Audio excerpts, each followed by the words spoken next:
अस्सलाम वालेकुम। आप देख रहे हैं हमारा YouTube channel शराजी poultry service. Last video में जैसा कि हमने आपको फ्लैशिंग करने का तरीका बताया कि चूज़े की फ्लैशिंग किस दिन करनी है और कैसे करनी है, ये सारी तफसील हमने आपको लास्ट वीडियो में बताई। जिन भाई को ने लास्ट वीडियो नहीं देखी वो पहले जाके लास्ट वीडियो देख ले, और जो भाई हमें फॉलो कर रहे हैं वो लाजमी शेयर किया करें पोल्ट्री फार्मिंग जो हमने सेशन शुरू किया हुआ है। और जो भी आपके क्वेश्चन वगैरह हो वो आप कमेंट सेशन में पूछा करें क्वेश्चन, इंशाल्लाह उसके मतलब भी वीडियो बना के आपको अपलोड की जाएगी।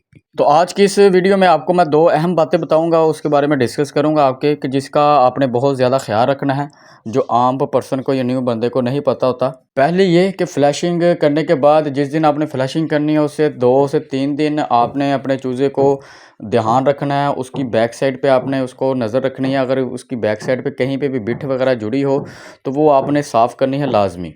अगर बिठ हार्ड हो गई हो, जुड़ गई हो, सख्त हो गई हो, सूख गई हो तो आपने वो गीला कोई कपड़ा लेके उसको उसके साथ अच्छी तरह साफ़ कर देना है। इस चीज़ का लाजमी ख्याल रखना है कि अक्सर चूज़े की बैक साइड पे बिठ वगैरह जुड़ जाती है, फार्मर को नहीं पता चलता या न्यू बंदे को नहीं पता चलता, और इससे उसे बैक बंद हो जाती है और चूज़ा मोर्टेलिटी शुरू हो जाती है। इस चीज़ को आपने 3 से 4 दिन लाजमी जज करते रहना, देखते रहना। किसी भी चूज़े के बैक पे कोई चीज़ नज़र आए तो वो आपने उसको रिमूव करना, साफ़ करना है, ताकि आपका चूज़े की मोर्टेलिटी ना हो, उसका मैदा वगैरह बंद ना हो जाए, ताकि वो जो चीज़ खा रहा है उसके हज़म होने के बाद वो चीज़ उसकी निकल सके।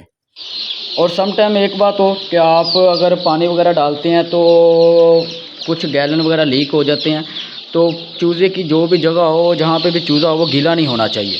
ठीक है, ये जैसा कि आप ये जगह देख रहे हैं कि यहाँ पे पानी रखा था, वहाँ पे आसपास ये गीला हो गया। इसको करना क्या है कि आपने इसको उठा के साफ़ करके इसकी जगह पे खुश्क बुरादा डाल देना। खुश्क बुरादा डाल देंगे, इससे ये होगा कि चूज़ा गीला नहीं होगा, नीचे फर्श में नमी नहीं बनेगी और काकशी की बीमारी वो पैदा नहीं होगी। क्योंकि काकशी की बीमारी आपके जो बिस्तर होता है, बेड का होता है जो बिस्तर, जिसे हम फर्श पे जो बुरा डाला हुआ है इसे बिस्तर कहते हैं, तो इस बिस्तर में अगर नमी पैदा होगी तो वो आपने उसको ख़त्म करना है। ये आपने चेक करते रहना है कि नीचे अगर बुरा गीला है या कोई चीज़ गीली हो रही है, फर्श में नमी आ रही है, तो इस चीज़ को भी आपने इसको मद्देनज़र रख के इस चीज़ का भी देखते रहना आपने। और सबसे आखिर में ये कि ये भाइयों ने पूछा था कि विटामिन कौन से चलाने हैं फ्लैशिंग के बाद। फ्लैशिंग करने के बाद आपने जनाब सादा पानी चलाना है। सादा पानी चलाने के बाद आपने 2 से 3 घंटे सादा पानी चलाने के बाद उसके बाद आपने विटामिन चलाने हैं। वो अगर आपके पास 100-200 चूज़ा है तो आप लाइजोविट सिरप चला लें। अगर आप फ्लाक भरा 2000-3000 का तो आप विटासोल सुपर ले आएँ या विटासोल ले आएँ। वो आपने चलाना है 1 लीटर में 1 चुटकी डाल के। ये थी 2 अहम बातें, मालूमात जो आपको फार्मर को बताना ज़रूरी थी, जो न्यू काम शुरू करने चाह रहे हैं या चाहते हैं, जो कर रहे हैं, जिनको चीज़ों का नहीं पता। तो इंशाल्लाह इसी तरह आपके लिए अच्छी-अच्छी इन्फॉर्मेटिव बातें लेके आते रहेंगे इसी चैनल के थ्रू। हमारा यूट्यूब चैनल ज़्यादा से ज़्यादा शेयर करें, सब्सक्राइब करें और कमेंट सेक्शन में अपना फीडबैक लाज़मी दिया जाएँगे। मिलते हैं नेक्स्ट वीडियो में, तब तक के लिए अल्लाह हाफ़िज़।